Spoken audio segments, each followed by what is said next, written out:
आज बात करेंगे टॉपिक टैक्सोनॉमी।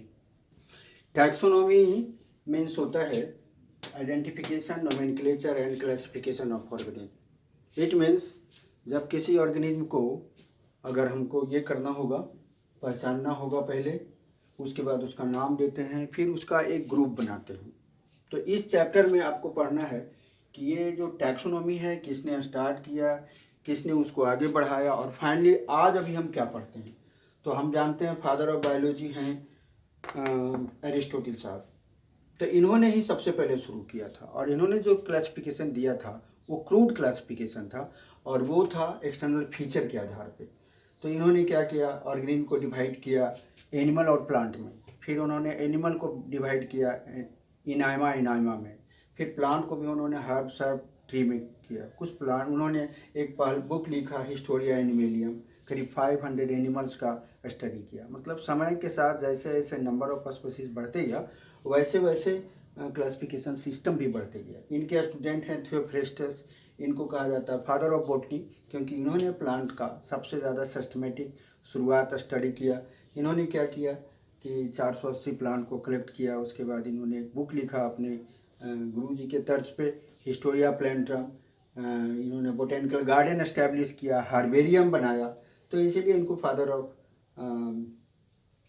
बॉटनी कहा जाता। और इन्होंने जो सिस्टम दिया था वो क्रूड नहीं था, आर्टिफिशियल सिस्टम ऑफ क्लासिफिकेशन था। इसका मतलब है कि जो प्लांट है वो स्टैटिक है, और जो कुछ है जो उड़ने वाला है। तो उन्होंने इसको उस फॉर्म में चेंज किया। प्लानिटाइल ने फ्लाइट नॉन फ्लाइट कर दिया। 1000 एनिमल प्लांट का सिलेक्शन किया। इन्होंने भी बुक लिखा हिस्टोरिया नेचुरलिस। बट जब नंबर ऑफ स्पेसीज बढ़ने लगा, खास करके जॉन रे साहब ने जब 18,000 ऑर्गेनिज्म का खोज किया, प्लांट वगैरह का, तब मुश्किल हो गया कि उसको क्या कहा जाए, एक तरह के इंडिविजुअल को क्या बोला जाए। तब इन्होंने टर्म दिया स्पेसीज, और प्रत्येक एक तरह के इंडिविजुअल जो आपस में रिप्रोडक्शन करके नए तरह के इंडिविजुअल को प्रोड्यूस करता है, ऑफस्प्रिंग को, उसको उन्होंने स्पेसीज कहा। डिफाइन तो बाद में हुआ, बट उन्होंने एक जैसे ऑर्गेनिज्म को स्पेसीज दिया। और बायोनोमेन नोमेनक्लेचर जो कैरोलस लिनियस ने साइंटिफिक बनाया, उसको दिया था कैस्पर बाउहिन ने। इन्होंने ही 2 नाम दिया था। बट मॉडर्न टैक्सोनॉमी इन्होंने दिया था क्रूड, इन्होंने किया आर्टिफिशियल, और इन्होंने मॉडर्न टैक्सोनॉमी दिया। इसीलिए father of taxonomy Carolus Linnaeus को कहा जाता। इन्होंने क्या किया था, ये बायोनोमियन नोमेनक्लेचर दिया। आज भी संस्था है जो ICBN, ICZN, प्लांट का अगर नाम कहीं रखना है तो उस पर पूरा चर्चा होता है, तो वो एक संस्था ICBN है। एनिमल के लिए ICZN है। तो बायोनोमियन नोमेनक्लेचर के हिसाब से पहला नाम जो लिखा जाता है वो कैपिटल लेटर से, उसको हम जीनस नेम कहते हैं, और दूसरा नाम जो लिखा जाता है वो स्मॉल लेटर से, उसको स्पेसीज एपिथेट कहते हैं। अगर कोई साइंटिस्ट या कोई वर्कर्स उसको खोजता है तो उसका नाम भी जोड़ा जाता है। जैसे मैंगो का मैंगीफेरा इंडिका होता है, तो मैंगीफेरा में M कैपिटल है, इंडिका का स्मॉल है, लेटर से शुरू होता है। और लिन LINNE, ये लीने लिखा जाता है क्योंकि उसको लीनियस ने खोजा था। तो इन्होंने क्लासिफिकेशन को एक साइंटिफिक फॉर्म बनाया, और उन्होंने रिप्रोडक्शन के आधार पे किया।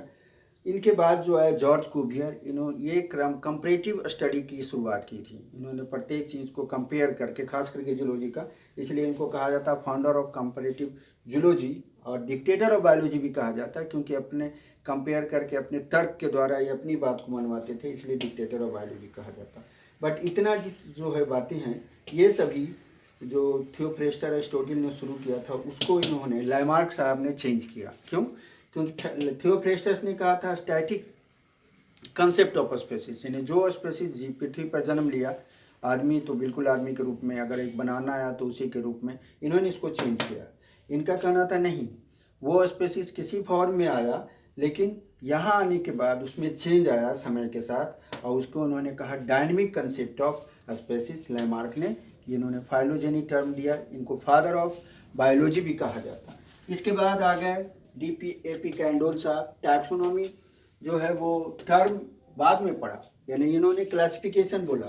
टैक्सोनॉमी इन कैरोलस लिनियस ने सिस्टमैटिक टर्म दिया क्लासिफिकेशन के लिए, ग्रुपिंग के लिए, यानी सिस्टमेटिक एक क्रमिक रूप में अरेंज करना। बट इसको इन्होंने टैक्सोनॉमी कहा, जिसको हमने यहाँ डिफाइन किया है identification, nomenclature and classification on the basis of character. उसके बाद है चार्ल्स डार्विन, इनके बारे में सभी को पता है, इन्होंने ओरिजिन ऑफ स्पीसीज लिखा था और ये डायनेमिक बुक है जिसमें लिखा गया है कि हमारे पूर्वज बंदर थे और उन्होंने पूरे बायोलॉजिकल वर्ड को कन्वर्ट कर दिया। बट इतने समय तक अभी तक सिर्फ एनिमल प्लांट की बात होती थी, एक वैसा ऑर्गेनिज्म का कोई चर्चा ही नहीं था जो हमारे नेकेड आई से नहीं देखा जाता। बस माइक्रोस्कोप भी इस बीच में आ गया था 1672 में लिवेनहॉक के द्वारा, उस पर कई तरह के रिसर्च होने लगे। तो अर्नेस्ट हैकेल साहब ने उसी आधार पे यूनिसेलुलर न्यूक्लिएटेड ऑर्गेनिज्म जो प्लांट नेचर, फंगस नेचर और एनिमल नेचर का था, उसको उन्होंने प्रोटिस्टा कहा। तो ये इन्होंने थर्ड किंगडम दिया। अभी तक जितना हम लोग पढ़ रहे थे 2 किंगडम था, एनिमल प्लांट इन्होंने कहा कारोलस लिनियस एनिमेलिया एंड प्लांटेई, इन्होंने तीसरा नाम दे दिया प्रोटिस्टा। उसके बाद बेंथम एंड हुकर साहब आए, इनका भी लाइफ टाइम वही है एडी। तो बेंथम हुकर साहब ने प्लांट का स्टडी किया और इन्होंने नेचुरल सिस्टम ऑफ क्लासिफिकेशन का योगदान दिया। इन्होंने मतलब एवोल्यूशन को जोड़ा उसके साथ। और एंगलर और प्रांति एंड आइकरन ने, ये तीनों साइंटिस्ट प्लांट में नेचुरल सिस्टम को एस्टैब्लिश किया, जिसको जूलियन हक्सले ने न्यू सिस्टमैटिक टर्म्स दे करके आगे बढ़ाया। न्यू सिस्टमैटिक्स, इसका मतलब है कि जो सिस्टमैटिक है यानी जो क्रमिक है वो ऐसे अचानक नहीं है, वो बाहरी संरचना के आधार पे नहीं है, वो एक ब्लड रिलेशनशिप है। इनका एक टर्म था ऑन्टोजेनी रिपीट फाइलोजेनी। ऑन्टोजेनी मतलब लाइफ साइकिल, फाइलोजेनी मतलब लाइफ हिस्ट्री, यानी किसी का लाइफ हिस्ट्री उसके लाइफ साइकिल को दोहराता है। यानी लाइफ हिस्ट्री जो होता है उसके पूर्वज के कैरेक्टर को दोहराता है। जैसे एक एग्जांपल है फ्रॉग का। तो फ्रॉग का जो लार्वा होता है, जिसको हम टैडपोल लार्वा कहते हैं, वो मछली के जैसा होता है। तो इसका मतलब वो एग से बना तो अमीबा के जैसा, मछली के जैसा बना लार्वा तो वो मछली के जैसा हो गया, वो भी उसका पूर्वज, और फाइनली वो एक फ्रॉग के रूप में बदल गया तो एम्फीबिया में बदल गया। तो एक एम्फीबिया पहले एक अमीबा की तरह था, दैट इज जायगोट, फिर वो फिश के जैसा हुआ और फाइनली वो अपने फॉर्म में चला आया। और ह्यूमन तक में भी वही बात है। आप एवोल्यूशन पढ़ेंगे तो देखेंगे पहला फॉर्म होता है वो अमीबा की जैसा होता है, धीरे धीरे धीरे धीरे वो आदमी के रूप में आता है। तो उसको कहते हैं ऑन्टोजेनी रिपीट फाइलोजेनी। यानी वो जो उसका लाइफ साइकिल होता है, उसका जो एम्ब्रियोनिक फेज होता है 9 मंथ का, उसमें पूरे लाइफ जितने भी ऑर्गेनिज्म हैं सबके लाइफ को वो लीड करके आगे आता है। इसके बाद जूलियन हक्सले के बाद कोपीलैंड साहब आया। जब माइक्रोस्कोप का मैग्निफिकेशन बढ़ा तब वैसा भी ऑर्गेनिज्म दिखने लगा जिसमें न्यूक्लियस नहीं था, चाहे वो यूनिसेलुलर या मल्टीसेलुलर। तब इन्होंने टर्म कर दिया मोनेरा और तब ये 4 किंगडम कंसेप्ट इन्होंने दे दिया।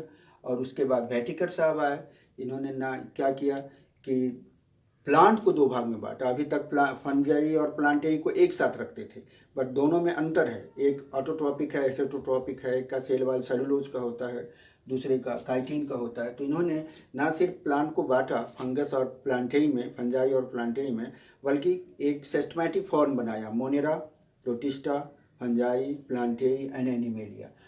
तो ये 5 किंगडम कंसेप्ट दिया और आपके एनसीईआरटी बुक में यही दिया हुआ है। बट आज जो नया है सिस्टमैटिक अभी पढ़ते हैं, उसमें 6 किंगडम कंसेप्ट एंड 3 डोमेन है। 6 किंगडम का मतलब मोनेरा को भी 2 भाग में बांटा गया, वो था आर्कीबैक्टीरिया एंड यू बैक्टीरिया, यानी कि वैसा जो कि बिल्कुल ही डिफरेंट नेचर का हो वो आर्कीबैक्टीरिया है। यू बैक्टीरिया जो कि bacteria and bacteria like organism है।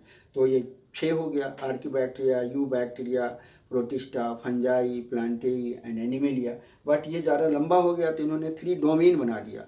आर्कीबैक्टीरिया को आर्किया और जितने भी ये हैं बैक्टीरिया या बैक्टीरिया लाइक ऑर्गेनिज्म को बैक्टीरिया, और जितना भी न्यूक्लिएटेड ऑर्गेनिज्म है उसको उन्होंने कहा यूकैरिया।